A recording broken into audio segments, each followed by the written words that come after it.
माझ्या गडचिरोली जिल्ह्यामध्ये जी धान खरेदी केली जाते 20 लाख क्विंटल धानाची खरेदी होते आणि या 20 लाख क्विंटल धानामध्ये माननीय महोदय मंत्री महोदय 2.5 किलो एका क्विंटल मागे एक्स्ट्रा धान घेतलं जातं आणि म्हणून जवळपास 12 कोटीची शेतकऱ्यांची फसवणूक या ठिकाणी होतं। सोबतच हमाली 15 रुपये कट्ट्याप्रमाणे एक्स्ट्रा घेतली जातं आणि म्हणून अशा प्रकारे शासनाकडून मिळणारी हमाली वेगळी आणि 15 रुपये हे कट्ट्याला शेतकऱ्यांकडून घेतली जात असतं आणि म्हणून अशा प्रकारे शेतकऱ्यांची या ठिकाणी फसवणूक होते।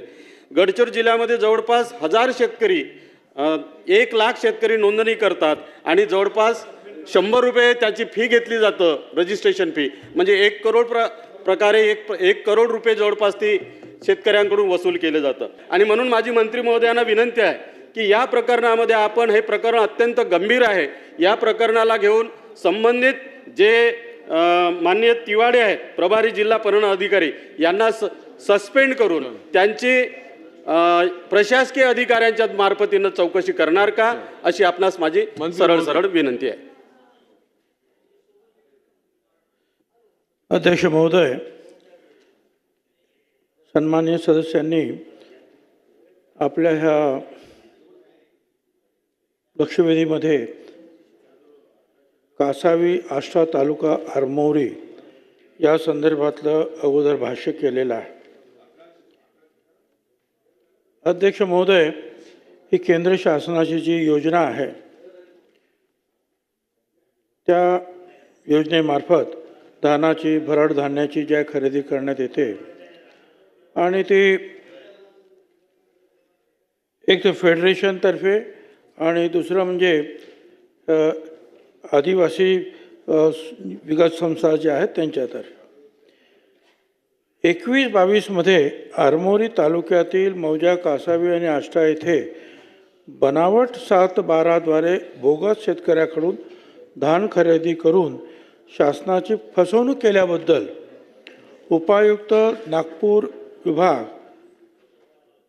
त्यांनी त्यांच्याकडे तक्रार आली आणि मग या अनुषंगानं जिल्हा उपनिबंधक सहकारी संस्था गडचिरोली यांना समिती नेमून चौकशी करण्यासाठी उपायुक्त पुरवठा नागपूर यांच्याकडून निर्देशित करण्यात आलं। समितीच्या या अहवालामध्ये सदर खरेदीमध्ये कोणत्याही प्रकारची अनियमितता आढळून आलेली नाही। आता याच प्रकरणी परत दुसरी आणखीन एक समिती नेमली। जिल्हाधिकारी गडचिरोली यांनी 16 एप्रिल 25 रोजी विभागीय अधिकारी देसाईगंज यांच्या अध्यक्षतेखाली समिती नेमली होती। त्यांनी सुद्धा चौकशी केली आणि त्यांनी सुद्धा सांगितलं की याच्यामध्ये काही विसंगती नाही। तथापि चार्मोशी तालुक्यामध्ये मात्र जे आहे या अशा प्रकारची जी आहे अनियमितता आढळून आलेल्या आहे। त्याच्यामध्ये 5 एकर जमीन दाखवून 40,000 रुपये बोनस स्वरूपात देण्यात आल्याचे जे आहेत ह्या ज्या काही तक्रारी ज्या आल्या होत्या त्याची चौकशी उपविभागीय अधिकारी यांनी नेमली आणि त्याच्यामध्ये त्यांनी सांगितलं की 23-24 मध्ये ही अनियमितता झालेली आहे आणि खरेदी विक्री संस्था चार्मोशी यांची भूमिका संशयास्पद आहे हे सुद्धा त्यांनी नमूद केलं। 30 एप्रिल 25 रोजी त्या संस्थेवर आपण गुन्हा नोंद करण्यासाठी जिल्हा कार्यालयाकडून कळवण्यात आलं।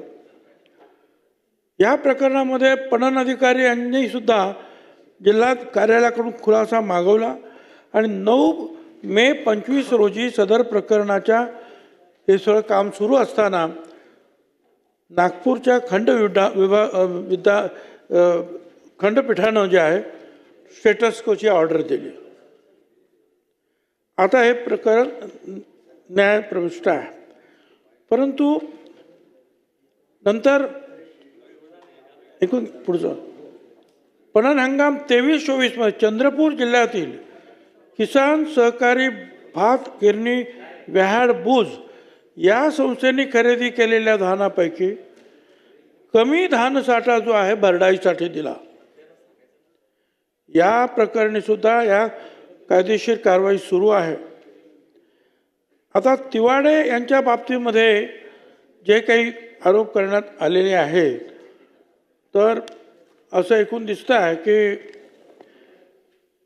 जे काही घटना झाल्या त्यावेळेला तिवडे हे तिथे नव्हते, परंतु तरीसुद्धा त्यांच्याबद्दल जो संशय व्यक्त करण्यात आला म्हणून त्यांना ताबडतोब तिथून काढण्यात आलं, बदली करण्यात आली आणि वर्धा जिल्ह्यामध्ये त्यांना पाठवण्यात आलेला आहे. जवळजवळ 3.5 कोटी रुपयाचा अपहार जो आहे हा या चंद्रपूर जिल्ह्यातील भातगिरणी व्याहाड बूज या संस्थेनं 9,575 क्विंटल इतका कमी धानसाठा भरडाईसाठी दिला होता. त्यांचं म्हणणं असं आहे की अवकाळी पावसामुळे हा खराब झाला, परंतु या प्रकरणी संस्थेवर बोजा चढवण्यात आलेला आहे.